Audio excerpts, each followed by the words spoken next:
मृत्यु समय का एक ऐसा खेल जब शरीर नष्ट हो जाता है। एक इंसान चंद पलों में हमारी जिंदगी छोड़कर हमें छोड़कर चला जाता है और पीछे छोड़ जाता है अपना परिवार, धन संपत्ति, सब कुछ।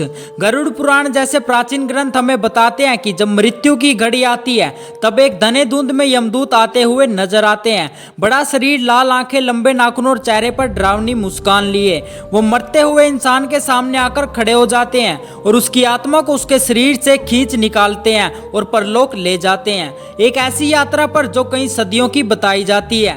लेकिन एक यात्रा धरती पर भी होती है जिसे उसके परिवार को पूरा करना होता है। कई ऐसी विधियां, प्रथाएं और कर्म हैं जो मृत्यु के बाद आत्मा को शांति और मोक्ष की ओर ले जाने में मदद करते हैं। लेकिन इन प्रथाओं के पीछे छुपा यह गहरा राज आज भी एक अनसुना रहस्य। कहते हैं कि जब यमदूत किसी भी आत्मा को उसके शरीर से निकालते हैं तो वो तड़पने लगती है। वो रोते बिलकाते हुए अपने शरीर में जाने की पूरी कोशिश करती है, पर यमदूत उसे अपने चाबुक से खींचते चले जाते हैं और माना जाता है कि उस समय मरते हुए इंसान के पास कई काले साए घूमते दिखाई पड़ते हैं। बुरी आत्माएं जो मृत्यु और यमलोक के बीच फंसी होती हैं, वो नए शरीर की तलाश कर रही होती हैं। इसीलिए गरुड़ पुराण में कहा गया कि किसी भी स्थिति में मृत शरीर को अकेला नहीं छोड़ना चाहिए और मृत्यु होने के बाद कुछ ऐसे कार्य होते हैं जिन्हें पूरा करना जरूरी होता है। सबसे पहले शरीर को नहलाकर नए कपड़े पहनाए जाते हैं और मृत शरीर के कान और नाक में रुई डाली जाती है। उसके बाद पैरों के दोनों अंगूठों को एक साथ बांधा जाता है और उसके मुंह में तुलसी के पत्ते रखे जाते हैं। यह सब इसलिए ताकि शरीर की शुद्धि हो और कोई भी आत्मा कहीं से भी उसमें वापस ना घुस पाए। इसे अंतिम संस्कार कहते हैं। इन सभी विधियों के बाद दाह संस्कार की विधि आती है, जिसमें शरीर को चंदन की लकड़ी से बनी चिता पर रखा जाता है। चिता की शुद्धि की जाती है।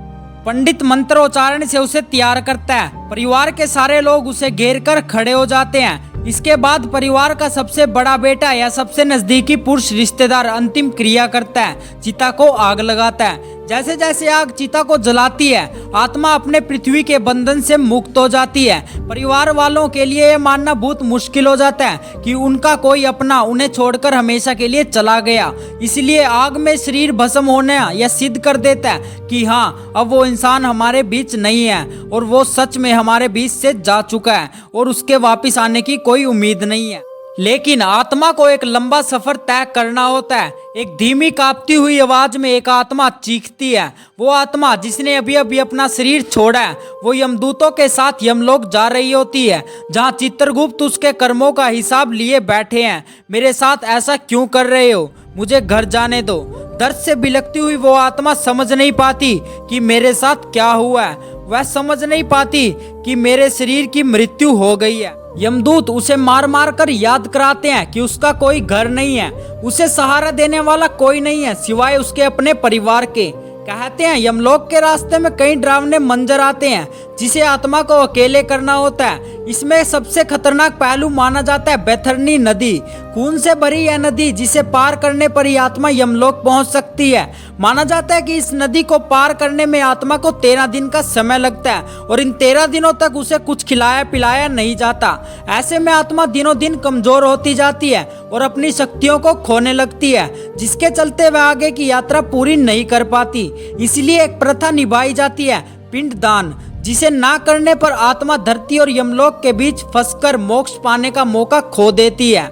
गरुड़ पुराण के अनुसार यमलोक के रास्ते में 16 अलग अलग शहर पड़ते हैं। हर एक शहर पर यमदूत कुछ समय के लिए रुक जाते हैं और इसी समय पर जो हम पिंड और जलदान 10वें, 12वें और 13वें दिन करते हैं, वो आत्मा को उस जगह पर खाने और पानी के रूप में मिलता है। उसे खाकर वह फिर से यात्रा के लिए तैयार हो जाती है। इसलिए पिंडदान की विधि का एक खास महत्व है।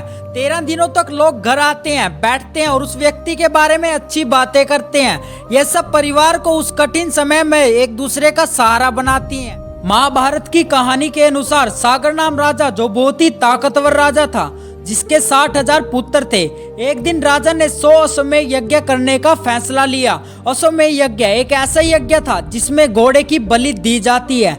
इसे पूरा कर राजा अपने राज्य में शक्ति जमा रहे थे। जो भी राजा अश्वमेध यज्ञ को पूरा करता तो वह इंद्रदेव का पद भी ले सकता था। जैसे ही राजा के 99 यज्ञ पूरे हुए तो इंद्रदेव ने छल से 100वें यज्ञ का घोड़ा चुरा लिया और महर्षि कपिल मुनि के घर में छुपा दिया।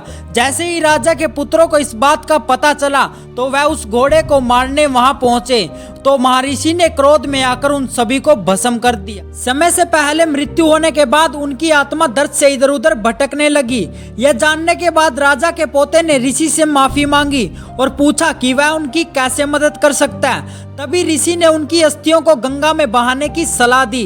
कहते हैं कि जैसे ही उनकी राख ने गंगा को छुआ सभी 60,000 पुत्रों को मोक्ष प्राप्त हुआ।